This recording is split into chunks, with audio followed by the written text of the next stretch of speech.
El otro día estaba viendo la final del Mundial con mi familia. Un partido muy táctico donde ganó el mejor equipo, la verdad.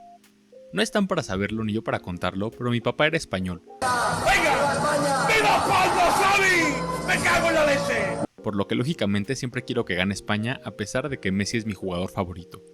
Grité el gol de Ferran como un enfermo y me emocioné viendo a Rodri levantar la Copa del Mundo que le daba a España su segunda estrella. Obviamente seguí viendo la transmisión y toda la premiación, porque después de este partido no tenía claro qué jugador iba a ganar el Balón de Oro del Mundial.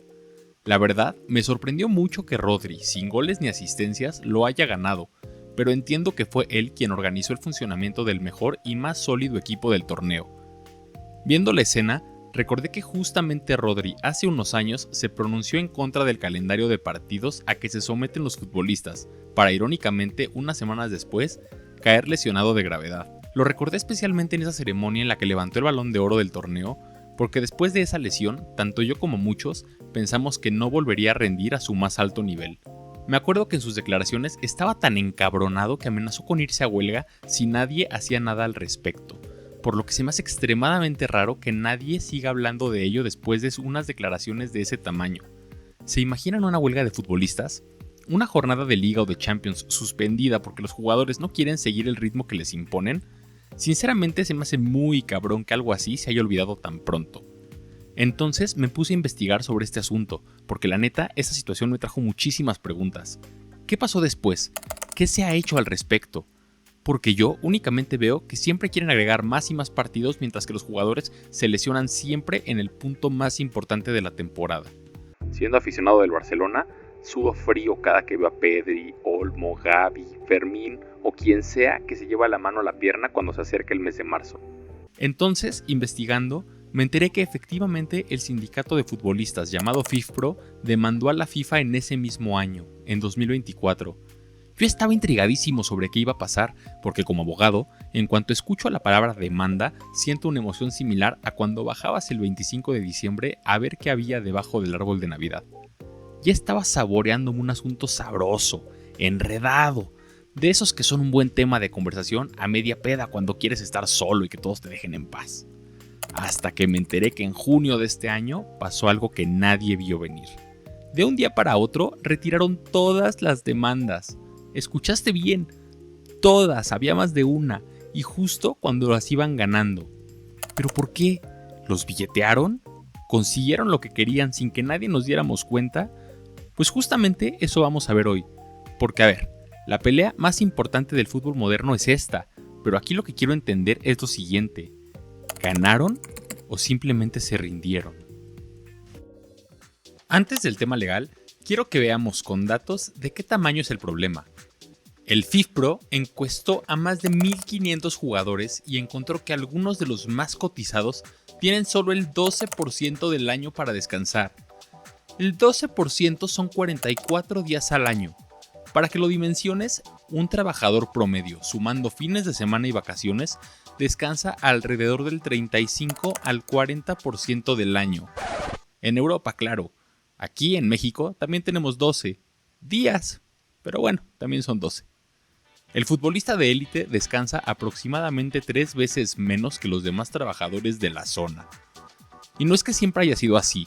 En los años 80, un jugador de élite disputaba alrededor de 55 partidos por temporada. Hoy, los jugadores titulares de los equipos más importantes del mundo llegan a pasar de los 65 partidos. ¿Y qué pasa cuando exiges tanto a un cuerpo humano? Excelente pregunta, y la respuesta es más sencilla de lo que crees. Pues se rompe. La verdad no sé qué otra respuesta esperabas. Por eso vamos a ver cronológicamente cómo se fue dando este conflicto, porque aquí hay mucha tela de dónde cortar. En septiembre de 2024, Rodri, semanas antes de ganar el Balón de Oro, se quejó en público de la carga de partidos y dijo que los jugadores están cerca de irse a huelga. Poco después se rompió el ligamento cruzado de la rodilla. Quedó fuera casi toda la temporada, justo en ese momento cuando acaba de cambiar el formato de la Champions al que conocemos hoy en día. Y aquí viene un dato que asusta. No solamente fue Rodri, esa misma lesión, la del ligamento cruzado, se ha vuelto tristemente común en los últimos años. Jugadores como Lucas Hernández, Josip Stanisic, Serginho Dest, David Álava o Gavi, todos rotura del cruzado. Los médicos deportivos llevan años avisando, menos descanso significan más lesiones musculares y de ligamentos, los cuerpos no son de goma, y por primera vez los cracks empezaron a hablar en la misma dirección. Kevin De Bruyne dijo a ESPN textualmente que a la FIFA le importa más el dinero que nosotros. Cuando Rodri se lesionó, varios de los mejores jugadores lo respaldaron públicamente. Jugadores como Courtois, Koundé, De Paul y hasta Busquets. Cuando los mejores jugadores del mundo dejan de competir entre ellos y empiezan a coincidir en algo, es que el problema ya es de todos. Ahora, regresando al caso legal, hay que ver cómo el calendario se fue llenando hasta reventar. Primero, el Mundial de Clubes. Hasta el 2023 era, la verdad, un torneito pedorro de 7 equipos que duraba 10 días. Desde hace años nadie lo tomaba en serio porque siempre lo ganaba el equipo que había sido campeón en Champions. De hecho, ese equipo, que por lo general era el que la gente quería ver únicamente, solo jugaba 2 partidos, debutaba directamente en las semifinales. En fin, era un torneo de chiste y de relleno que a nadie emocionaba. No era competitivo, por eso en 2025 FIFA lo agrandó a 32 equipos y casi 4 semanas. Un mundial entero, pero de clubes. Es como un mundial, pero de clubes. Después tenemos la Copa del Mundo. Desde Francia 98 hasta Qatar 2022 fueron 32 equipos, 7 partidos que separaban a una selección de la gloria eterna.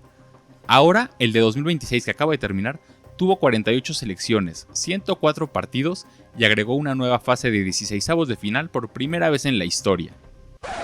Pinche FIFA, güey, si de por sí ya nos costaba llegar a cuartos de final, ahora con un partido más, ya no quiero ni pensarlo.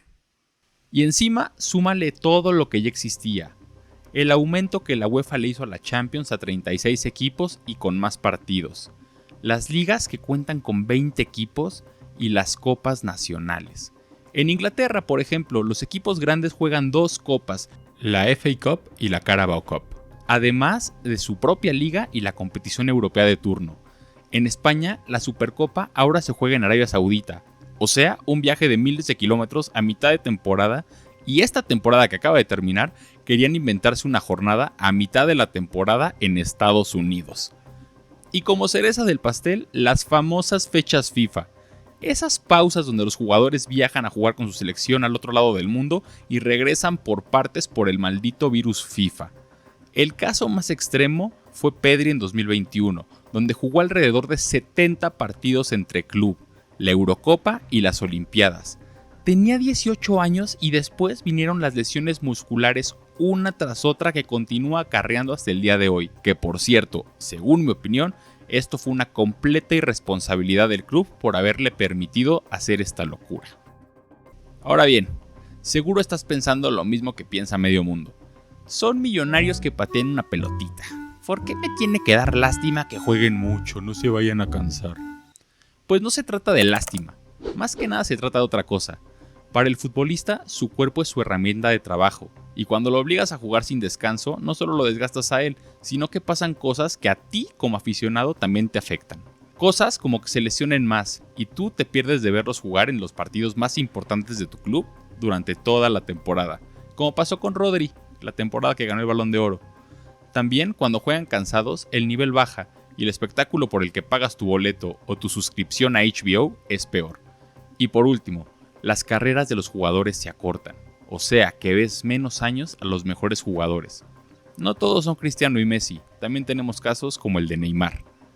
El descanso del futbolista no es un lujo de rico, es lo que hace que el espectáculo siga siendo bueno, y por eso a los jugadores y a las ligas les pareció que valía la pena pelearlo. Pero bueno, lo importante es que la demanda no fue una, fueron 3 y al mismo tiempo en lugares diferentes. La primera fue en octubre de 2024. 3 organizaciones metieron una queja formal ante la Comisión Europea.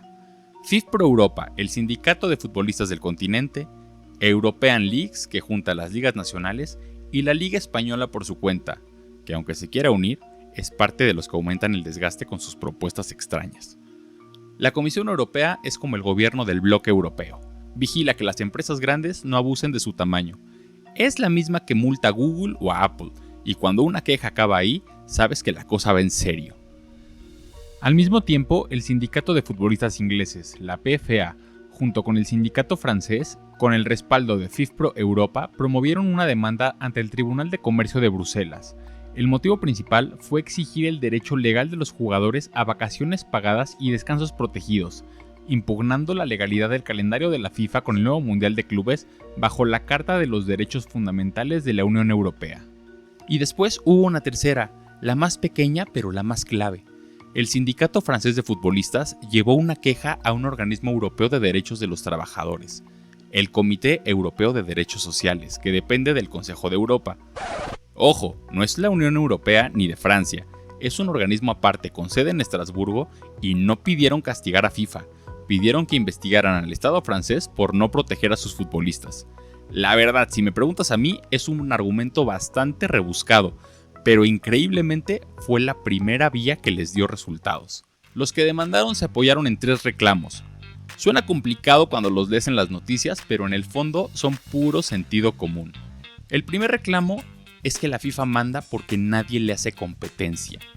Imagínate que en uno de esos pueblos perdidos por la mano de Dios hay una sola fábrica y todo el mundo trabaja ahí. No hay ninguna otra, y un día el dueño dice que desde el lunes todos van a trabajar también el día sábado por el mismo sueldo. ¿Quién le reclama? Evidentemente nadie, porque si renuncias, no hay otro trabajo en 100 kilómetros a la redonda.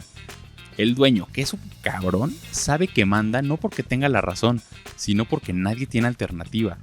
Eso, según los futbolistas, es la FIFA. Es la única que puede organizar competencias mundiales y no hay otra FIFA en la competencia a la que puedan irse. FIFA usa el hecho de ser la única para imponer un calendario que nunca negoció con nadie. El segundo reclamo es que pone las reglas y encima cobra por ellas. Imagina que vas al gym y contratas un entrenador. Le pides que te arme la rutina, que él te ponga cuánto vas a entrenar al día y que tú le pagas por la duración de cada sesión. Si tu sesión dura 20 minutos, le pagas 50 pesos. Si dura 1 hora, le pagas 15 pesos. Pues, ¿qué crees que le conviene? Pues que entrenes más y más seguido, porque cada minuto adicional en la sesión es más dinero para él. Aunque tu cuerpo esté pidiendo parar, siempre te va a decir: una más, no aflojes, te hace falta otra. No porque le importe tu salud, porque le conviene a su bolsillo. Eso, según los jugadores, es lo que pasa con FIFA. Es el mismo tipo de reclamo que ganó la Superliga contra la UEFA. Si ya viste el video, a lo mejor te suena, pero si no, te dejo aquí arriba la pestañita para que te des una vuelta. Y el tercer reclamo es que los futbolistas son trabajadores, y en Europa cualquier trabajador tiene derecho al descanso, a la salud y a que lo protejan.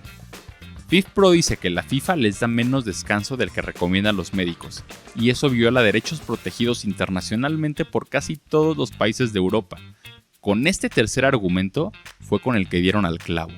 Pero bien, ¿qué contestó la FIFA? Porque no está sin argumentos. FIFA contestó que organizar el calendario mundial es su chamba, que alguien tiene que coordinarlo o cada país haría lo que quisiera y todo sería un caos. Después también dice que no decide sola, que consulta con las 6 confederaciones en conjunto y con las federaciones antes de mover el calendario. Y por último, sí reconoció que tienen un problema de desgaste y creó un grupo de trabajo presidido por Arsène Wenger, el exentrenador del Arsenal. A los demandantes esto no les bastó. El grupo de Wenger anunció que iba a estudiar el tema, pero el Mundial de Clubes del 25 se jugó igualito. Y Wenger es públicamente fan del nuevo formato del Mundial. Es como poner al chef a investigar si en su propio restaurante se explota a los meseros. Pero el punto es este, FIFA no estaba contra las cuerdas, tenía sus razones. Por eso lo que pasó después sorprendió tanto, y la verdad, también son razones válidas que hacen que esto sea un asunto tan complejo. Por 18 meses los asuntos avanzaron muy lento, pero el 16 de marzo de 2026, el Comité Europeo de Derechos Sociales tomó una decisión por unanimidad. Aceptó abrir el caso del sindicato francés contra el Estado francés. No dijo todavía que Francia sea culpable, lo que hizo fue aceptar que la queja es válida y que la va a investigar a fondo. Esta es la primera vez en la historia que un sindicato de futbolistas logra que le acepten una queja así. ¿Y por qué es importante aunque esto apenas sea un primer paso? Porque durante años, cada vez que alguien intentaba llevar a la FIFA a tribunales, se topaba con una pared que decía que el fútbol se manda solo. Con esta decisión, esa pared se agrietó por primera vez. También porque el organismo dejó en claro algo. Un gobierno sigue siendo responsable de proteger a sus trabajadores, aunque quien maneje la industria sea una entidad privada como la FIFA. En pocas palabras, la FIFA no puede decir que el fútbol se rige solito y que él no le alcanza la ley. Los jugadores tenían el sartén por el mango, pues este antecedente lo podían empezar a aplicar sindicatos de futbolistas de todos los países europeos en contra de sus gobiernos para conseguir eventualmente una protección. Pero el 10 de junio de 2026, en la víspera del Mundial, FIFA y FIFPro anunciaron juntos que firmaron un acuerdo histórico, un pacto que dura hasta finales de 2031, y en ese mismo acuerdo soltaron una bomba. FIFPro retiraría todas las demandas en curso contra FIFA, y se compromete a que sus sindicatos afiliados tampoco litiguen contra FIFA, anulando así esta nueva queja que estaban presentando en Francia. Pero entonces, si retiraron todo justo cuando acababan de ganar el primer criterio histórico apenas en marzo, hay que entender por qué y qué recibieron a cambio, porque evidentemente esto no debió ser gratis. Lo primero que consiguieron es que se creara una plataforma mundial de diálogo social. En pocas palabras, es una mesa permanente donde por primera vez los jugadores se sientan como iguales junto a los clubes, las ligas y la FIFA para decidir las cosas. También consiguieron que cualquier cambio futuro a las reglas de transferencias de jugadores o a las reglas de descanso, vacaciones y recuperación ya no lo puede imponer la FIFA sola, tiene que estar de acuerdo con los jugadores. Consiguieron por primera vez que FIFPro va a estar dentro del consejo de la FIFA, como observador con voz cuando se hablen de temas de jugadores y va a tener gente en el Tribunal del Fútbol y en varias comisiones. Y por último, un fondo de $20 millones para el periodo 26-29 para ayudar a futbolistas a los que sus clubes les deben dinero. Suena que ganaron, pero espérate porque hay otra cosa. Y aquí es donde el fútbol y los críticos se dividen en dos bandos, y los dos tienen parte de razón. Los primeros dicen que fue una victoria, y estos argumentan que los jugadores pasaron de no tener ni voz ni voto a tener un asiento permanente en la mesa donde se decide todo. Consiguieron que FIFA no pueda volver a cambiar las reglas de descanso ni de transferencia sin su permiso, y todo eso para siempre, no solo para 2031. Y los otros, los del otro bando, dicen que se rindieron, que FIFPro se comprometió además a respetar los calendarios internacionales tal y como están. Es decir, que el Mundial de Clubes agrandado se queda. El Mundial de 48 selecciones también se queda. Todo lo que originó la pelea se va a mantener igual. Y retiraron las demandas justo cuando por primera vez en la historia un organismo europeo les había abierto la puerta. Los críticos dicen que cambiaron una pelea que estaban ganando por una silla en una mesa.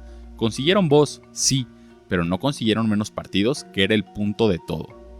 ¿Tú qué opinas? ¿Esa silla en la mesa para siempre vale la pena o soltaron una pelea justo cuando iban ganando? Déjamelo en los comentarios para que podamos continuar con este debate. E independientemente de todo lo que te cuento, aún quedan unos cabos sueltos que no se están mencionando. El acuerdo es entre FIFA y FIFPro, o sea, entre la FIFA y los jugadores. Pero ¿y las ligas? Recuerda que la queja ante la Comisión Europea la metieron también las European Leagues y la Liga, no solo el FIFPro. En teoría, ellas podrían seguir peleando por su lado y al momento de grabar esto, ese frente sigue siendo una gran incógnita. Vale la pena seguirlo para ver qué pasa. El otro cabo suelto es que hay quienes señalan que la sobrecarga ya está deformando la competencia. Por ejemplo, un club con ventaja enorme en su liga como el PSG en Francia puede darse el lujo de guardar a sus estrellas y ponerlas a descansar para los partidos importantes en Europa.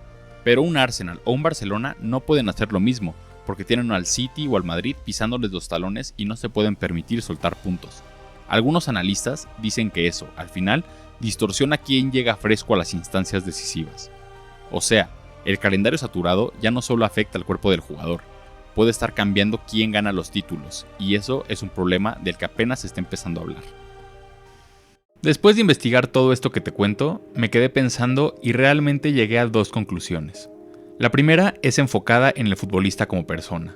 Porque sí, están vulnerando su derecho al descanso únicamente por el concepto de que están cobrando mucho. El nuevo calendario está generando una epidemia de lesiones que no se había visto nunca y está afectando a los mejores jugadores y a los mejores equipos. Pero por otro lado, desde el punto de vista colectivo, hablando de los sindicatos, siento que únicamente estaban haciendo un juego de poder. Porque ahora que ya les dieron un asiento en una mesa importante, aceptaron un acuerdo en el cual no resuelven nada de lo que inicialmente estaban planteando en sus demandas. Porque si realmente les importara la salud de los jugadores, no hubieran aceptado ese acuerdo en esos términos.